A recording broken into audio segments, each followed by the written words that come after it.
Em apenas 5 anos, você teria acumulado R$ 30.800 em patrimônio, sendo que você teria desembolsado 16.000. Isso na poupança jamais seria, Infelizmente, Jamais. infelizmente, jamais seria possível, né?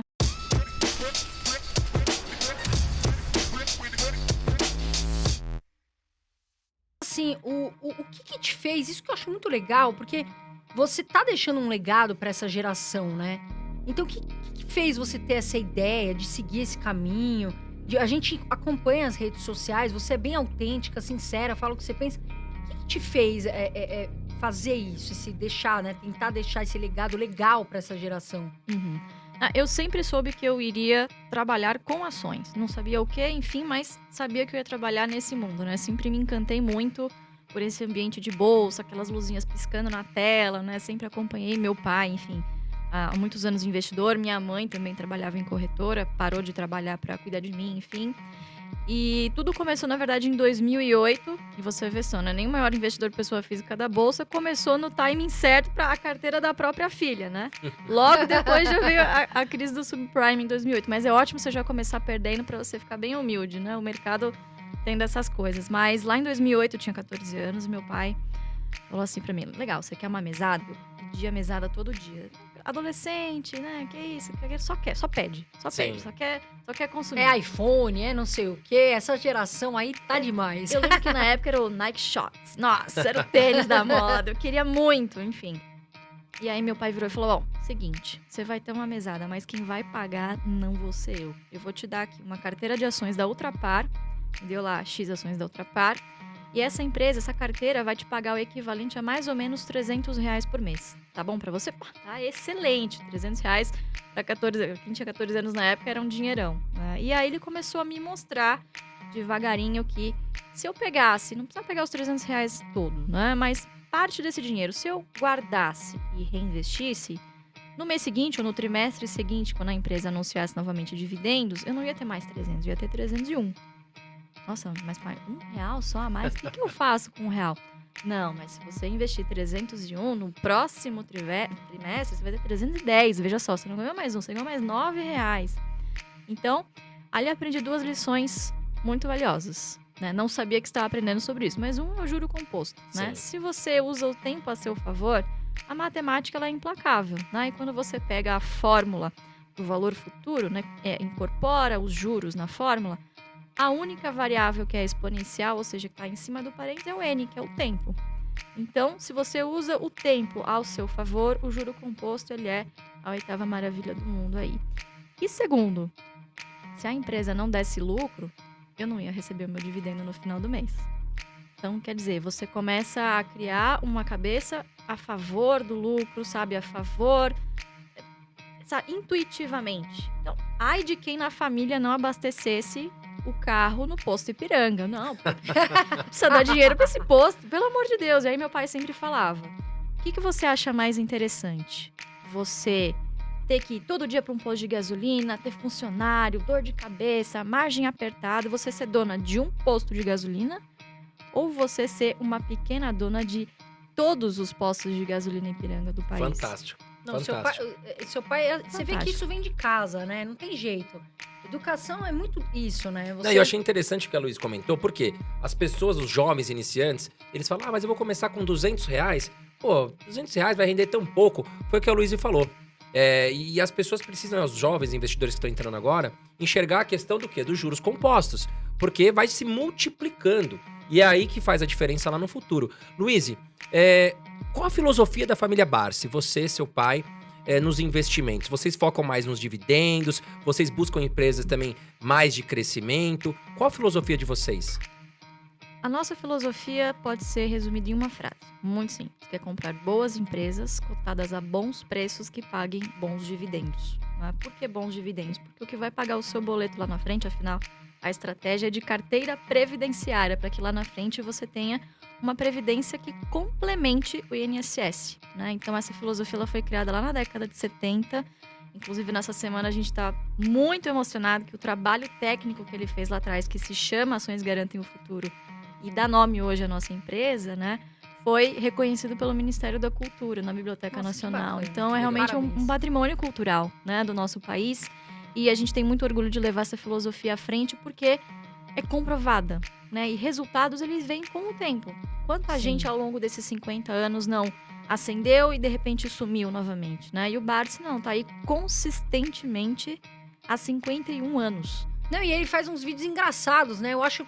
Ele é Barsi, muito ele é você- bonzinho, é um velhinho. Ele é muito. bonitinho. Olha, Barsi, se você quiser me adotar, pode me adotar. Tá tudo certo. Porque sempre é bom, coração de pai cabe sempre mais uma.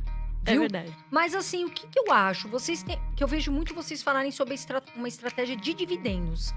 Você é focada nessa estratégia, ou seja, carteira de dividendos, ou não? Você tem aquelas ações, por exemplo, que você fala, não, essa aqui eu acho que pode ter um crescimento, ou não? Sua estratégia é mais só dividendos.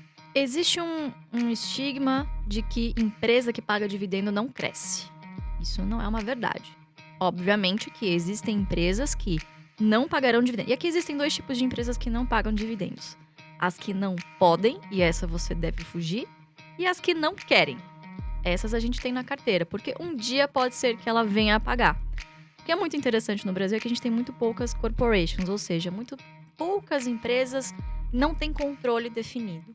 Então, boa parte das empresas, boa parte dos acionistas controladores acabam fazendo questão da distribuição de algum tipo de provento justamente para rentabilizar o seu próprio investimento, né? Então, acho que hoje é uma grande diferença de você investir aqui no país. E esse foco muito grande em dividendo, lembrando que não é o dividendo a qualquer custo. Ele é o dividendo perene, sustentável, né? Então, por exemplo, você pega uma Taesa, que tem as suas receitas corrigidas por IGPM, faz investimento, você tem lá um grande CAPEX no início, tem a TIR, né, que tem a taxa interna de retorno, e sobra um excedente de caixa, porque você tem um headcount muito pequeno, poucas pessoas trabalhando na empresa. Então, assim, você tem uma margem muito grande que você não precisa reinvestir, porque são concessões, certo? Você já tem uma receita ali previsível Garantida. e corrigida pelos próximos 30 anos. Então, não tem. É mais caro você deixar esse dinheiro no caixa, porque você não tem tanto investimento assim para realizar. É só um CAPEX ali de manutenção. E o resto você distribui. E quer dizer, a empresa continua crescendo e ela consegue distribuir bons dividendos para os seus acionistas. Então, depende do perfil da empresa, né? Então, eu acho que, independentemente se a empresa paga atualmente ou virá a pagar um dia, as empresas que as pessoas devem correr são aquelas que não podem pagar dividendos, seja porque suas margens são muito pequenas, ou enfim, um negócio extremamente cíclico. Esses setores realmente a gente não tem carteira, tipo aviação, frigorífico. A aviação Não, Tem as é coisas um... mais arriscadas, né? Luiz, se aviação... você tivesse hoje de frente com um menino de 18 anos que tá começando a investir. Falei um menino porque eu já tô perto dos 40. O que você falaria pra ele? Luiz, eu quero começar a montar meu patrimônio. Você acha que eu devo focar mais em empresas de crescimento ou não? Foco mais nas empresas que pagam bons dividendos, que são mais estáveis. Lembrando que ele tá começando, né? O que você acha sobre isso? Olha, eu daria a mesma dica, eu faria exatamente a mesma coisa que o meu pai fez pra mim. Ele me deu essas ações da Ultrapar. Por 2 ou 3 anos, eu só tive ações da Ultrapar na minha carteira, porque com R$300 eu comprava ainda no fracionário essas ações. Então, o que é muito importante pra gente? É muito melhor você ter poucas empresas na carteira e muitas ações dessas empresas do que um caminhão de empresa na carteira com pouquíssimas ações de cada uma. Porque fazendo isso, o que acontece? Você não ganha nem na valorização, certo? O que você ganhar vai ser irrisório e não ganha nem com o dividendo.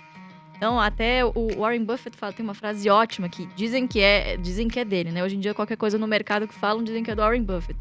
Que é muito mais fácil você encontrar poucos e bons negócios do que muitos bons negócios. Se for assim, é melhor você investir no índice logo de uma vez, num fundo passivo, que aí você sempre vai bater as carteiras ativas. Mas se for para fazer um stock picking, ou seja, selecionar empresas, não faz sentido você ter um caminhão de empresa ali.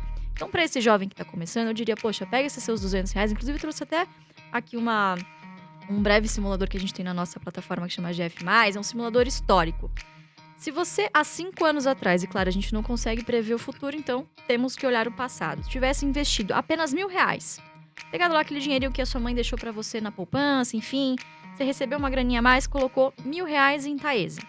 E aí, todo mês se comprometeu, ao invés de colocar R$250 na poupança, a colocar na sua carteira previdenciária na Bolsa de Valores, na empresa Taesa. Enfim, porque é uma empresa, como já disse aqui, que tem suas receitas corrigidas pela inflação. Então, teoricamente, é uma boa empresa para você se defender da inflação.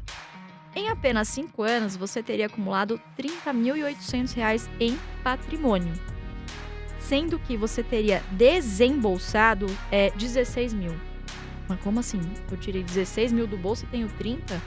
Como que isso é possível? 1, tempo, só com paciência e disciplina.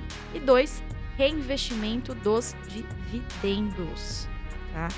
Então, 16 mil teria saído do seu bolso, 5.900 teria saído do bolso da Taesa, te patrocinando ali todo ano para você pegar esse dinheiro e reinvestindo e construindo um patrimônio aí de R$ 30 mil. Isso na poupança jamais seria, Infelizmente. Jamais. infelizmente, jamais seria possível, né?